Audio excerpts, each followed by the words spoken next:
हो साबण. हां शुभ बोल. हे आमचे जे पेशंट होते त्यांच्याविषयी काय कळालं? पण माझे 100% प्रयत्न चालू आहे. माझी सगळी फोर्स मी या कामाला लावली. पण काळजी करू नका, जशी लीड मिळेल तसं मी तुम्हाला कळवतो. सर, आमच्यासाठी आमचा पेशंट सापडणं खूप गरजेचं आहे. ती मुलगी जरा डेंजर आहे, काय बी करू शकते. I understand. माझे 100% प्रयत्न सुरू आहेत. लवकरच ती मुलगी आणि ते पेशंट आपल्या ताब्यात असतील. ठीक, थँक्यू.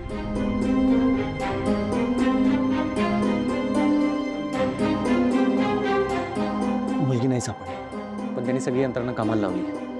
शुभ रे, शिरीष काका खूप महत्वाचे आहेत माझ्यासाठी. त्या मुलीने जर त्यांना काही केलं ना तर मला माझ्या आईबद्दल कधीच काही कळणार नाही. श्रावणी, असं काहीही होणार नाही. हे बघ, गुन्हेगार किती बी शातीर असू दे, तो एकदा तरी चूक करतो आणि आपाप जाळ्यात सापडतो. तू नको काळजी करूस.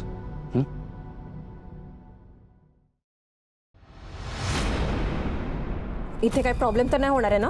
ताई, काही प्रॉब्लेम होणार नाही.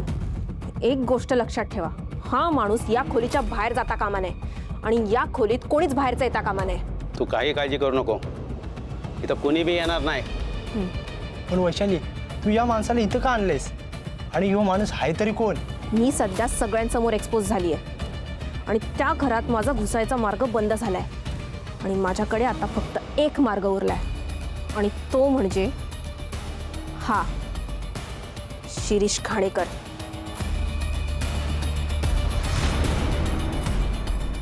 पण कोण आहे हो आणि ह्याचा आपल्याला काय उपयोग? हा हुकुमाचा एक काय त्या श्रावणीसाठी आणि ह्या माणसाला वाचवण्यासाठी ती काहीही करू शकते आणि त्यामुळे ह्याच्या खांद्यावर बंदूक ठेवून मी त्या घरात घुसणार आणि माझा बदला घेणार. मग कसली वाट बघते? चल कामाला सुरुवात करू. नाही, सध्या सिक्युरिटी खूप टाईट आहे आणि त्यामुळे आपण काहीच करू शकणार नाही आहोत. मग सिक्युरिटी सैल होण्यासाठी किती दिवस वाट बघायची? सिक्युरिटी ती सैल होणार आणि मी त्या घरात एंट्री करणार लवकरच. पण कसं? सगळं मी नीट विचार करून ठेवलंय. माझं काम फक्त आता एक बाई करू शकते आणि ती म्हणजे अलकनंदा.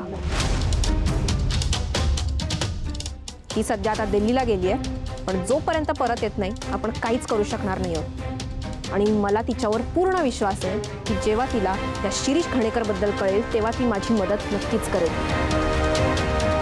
कारण तिला सुद्धा ह्या शिरीष घाणेकरला संपवायचंय. आणि तिच्या मदतीने मी विश्वंभरच्या घरात घुसणार आणि ज्या क्षणी मी तिच्या घरात पाय टाकेन ना, तो क्षण त्या विश्वंभरचा शेवटचा क्षण असेल.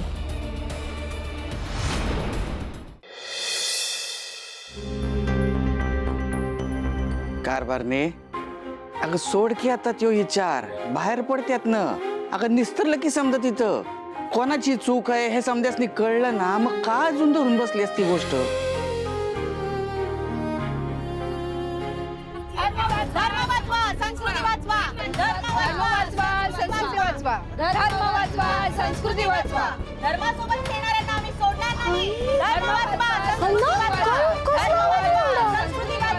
तरी मोर्चा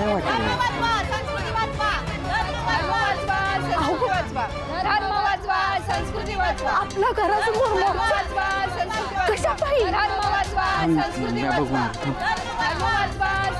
तू काय उभी राहिली? चल बघू. संस्कृती वाचवा, धर्म वाचवा, संस्कृती वाचवा, धर्म वाचवा, संस्कृती वाचवा, धर्म वाचवा, संस्कृती वाचवा, धर्माविरुद्ध खेळणाऱ्यांना आम्ही सोडणार नाही, धर्माविरुद्ध खेळणाऱ्यांना आम्ही सोडणार नाही, धर्माविरुद्ध खेळणाऱ्यांना आम्ही सोडणार नाही, धर्माविरुद्ध खेळणाऱ्यांना आम्ही सोडणार नाही. धर्म वाचवा. एक मिनिट थांबा. काय झालंय? आणि तुम्ही मोर्चा घेऊन इकडे काय करायला आमच्या घरापाशी? या बाईने आमचा धर्म भ्रष्ट केलाय. सत्यनारायणच्या पूजेमध्ये कांदा लसणाचं लोणचं खायला घालणार होती. ही बाई धर्मविरोधी आहे. आता आम्ही हिला सोडणार नाही.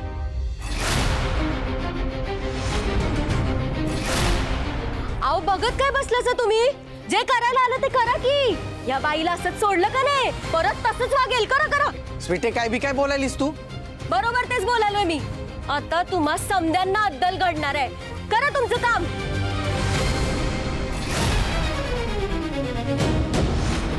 धर्म बुडवणाऱ्या अशा बाईचं घर जाळून टाका. या बाईला जगण्याचा काही अर्थ नाहीये. हो ताई, काय बोलताय? माझी बायको असं काही बी करणार नाही. हो, तुम्ही मध्ये येऊ नका.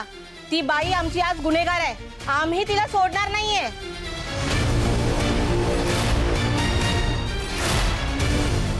बघताय काय, या बाईचं तोंड काळं करा. एकदम बरोबर बोलायचं तुम्ही. जे करायला आलात ना ते करा, विचार करू नका. फासा तोंडाला काय बोलायला लागलीस तू? बरोबरच बोलालोय मी. अरे बघताय काय, पकडा यांना.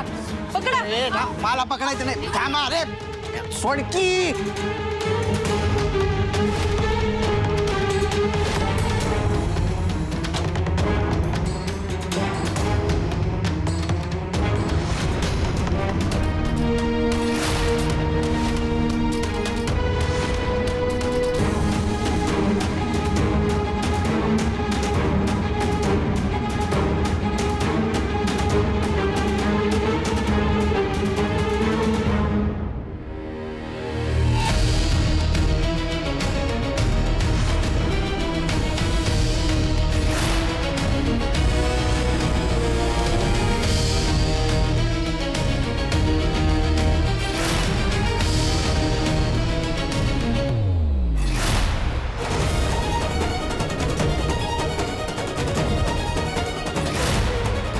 थांबा, काय करताय? थांबा.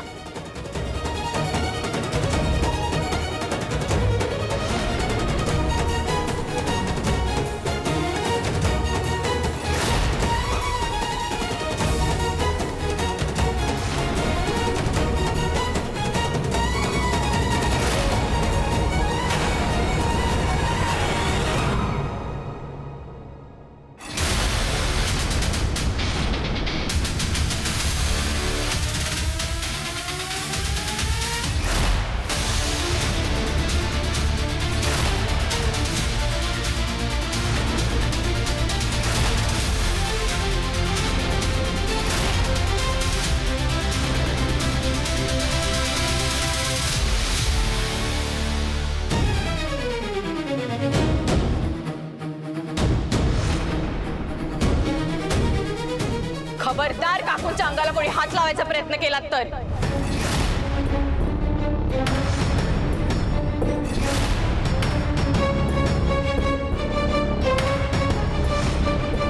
हे कोण आहे, तू आम्हाला अडवणारी? मी श्रावणी विश्वंभर राजे शिर्के.